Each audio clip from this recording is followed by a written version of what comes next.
Good morning everyone and welcome back to my channel. কেমন আছো তোমরা সবাই? আশা করছি সবাই ভালো আছো আর আমিও ভালো আছি। আর আজকে হচ্ছে ফেব্রুয়ারির 1 তারিখ, বাজছে এখন সকাল 9টা। আর এই 9টা থেকে আজকের ব্লগটা শুরু করছি।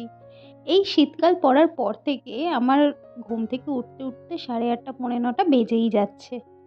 ঘুম থেকে উঠে আগে ফ্রেশ হয়ে তারপর ব্রেকফাস্ট রেডি করে ব্রেকফাস্ট করে নিয়েছি, সবাইকে ব্রেকফাস্ট দিয়ে দিয়েছি। তারপর চলে এসেছি বেডরুমে, বেডরুমটাকে ক্লিন করব বলে।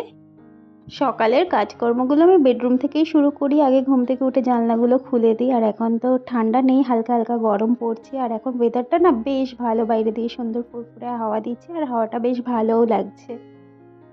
আর সাথে একটু রোদ আলো বাতাস ঢুকছে, ঘরটা একটু ফুরফুরে মনে হচ্ছে। আগে বিছানাটাকে গুছিয়ে নিলাম। রেগুলার সকালবেলা তো আমি ঘরটা ঘুম থেকে উঠে বিছানা গোছানোর পর পুরো টিপটপ করে ক্লিন করে নিই, গুছিয়ে রাখি। তারপর আবারও রোহিত সব এদিক ওদিক জামাকাপড় করে দেয়, জিনিসপত্রগুলো এনেই জানলার উপর রেখে দেয়। তো সকালবেলা আমি আবার সব গুছিয়ে নিই।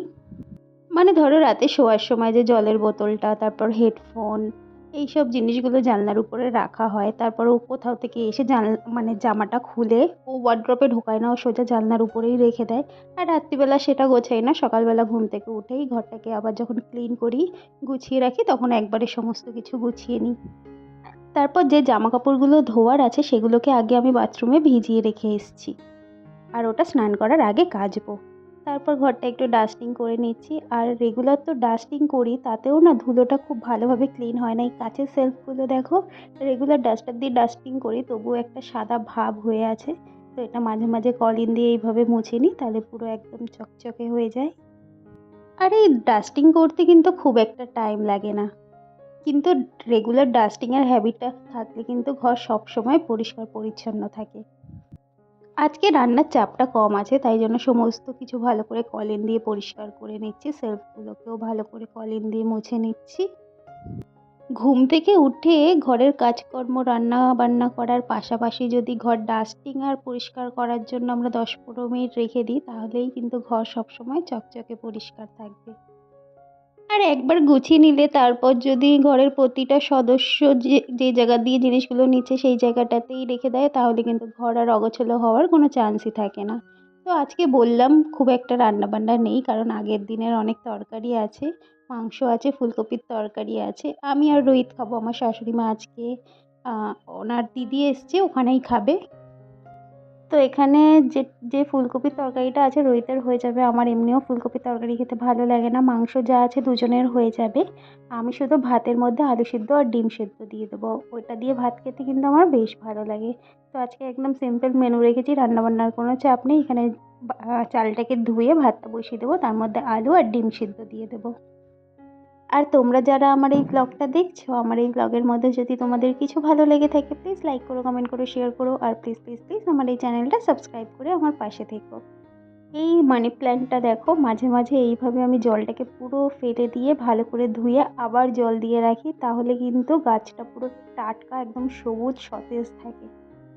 আর গাছের উপরে যদি ধুলো পড়ে থাকে ইনডোর প্ল্যান্ট কিন্তু দেখতে একদমই ভালো লাগে না। তো মাঝে মাঝে এই গাছটাকে আমি এরকম জলটা পুরো চেঞ্জ করে দিই। আর আজকে এই টি টেবিলের কভারটাকে চেঞ্জ করব। তো উপরের কভারটা তুলে দিয়েছি, তারপর কলিন দিয়ে টি টেবিলটাকে ভালো করে মুছে নিচ্ছি। টি টেবিলের কভারগুলো আমি খুঁজে পাচ্ছি না কোথায় রেখেছি, তো আপাতত এইটা পেতে দিচ্ছি। তারপর মানে খুঁজে পেলে এটা তুলে ওটা পেতে দেবো।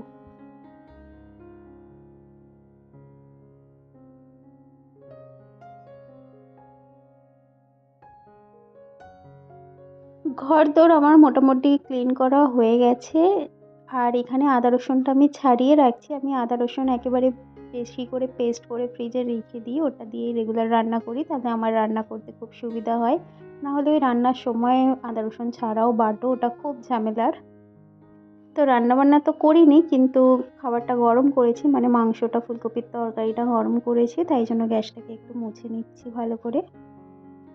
মানে রান্নাঘরটাকে এবার ক্লিন করে নেব। ভাতটা বসানো আছে, ভাতটা ইন্ডাকশানে বসানো আছে, আস্তে আস্তে হতে থাকে, এদিকে রান্নাঘরটাকে আমি পুরো ক্লিন করে নিই। আর প্রত্যেক দিন বাসন মাজার পরে কিন্তু আমি সিঙ্কটাকেও ভালো করে মেজে নিই, তাহলে কিন্তু সিঙ্কটা পুরো চকচকে থাকে।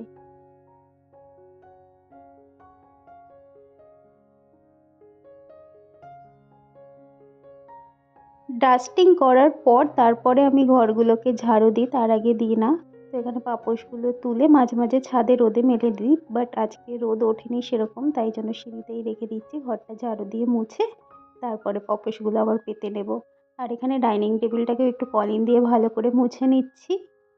যদিও প্রত্যেকদিন খাওয়ার পরে আমি ডাইনিং টেবিলটাকে ক্লিন করি, কিন্তু সকালবেলা যেহেতু ডাস্টিং করি তো ধুলোগুলো উড়ে এখানে এসে পড়তে পারে, ওই জন্য আরেকবার ভালো করে মুছে নিলাম। এবার আমি ঘর ঝাড় দিচ্ছি আর আমার বর এসে খালি ওখান দিয়েই হাঁটাচলা করছে। আর কিছুক্ষণ আমি ওর উপর চিৎকার করে নিলাম যে আমি যখনই ঝাড় দিই তুমি এখান থেকেই হাঁটাচলা করো। যাই হোক, ঘর ঝাড়ু দিয়ে ঘর মুছে আমি একটু দোকানের দিকে যাচ্ছি।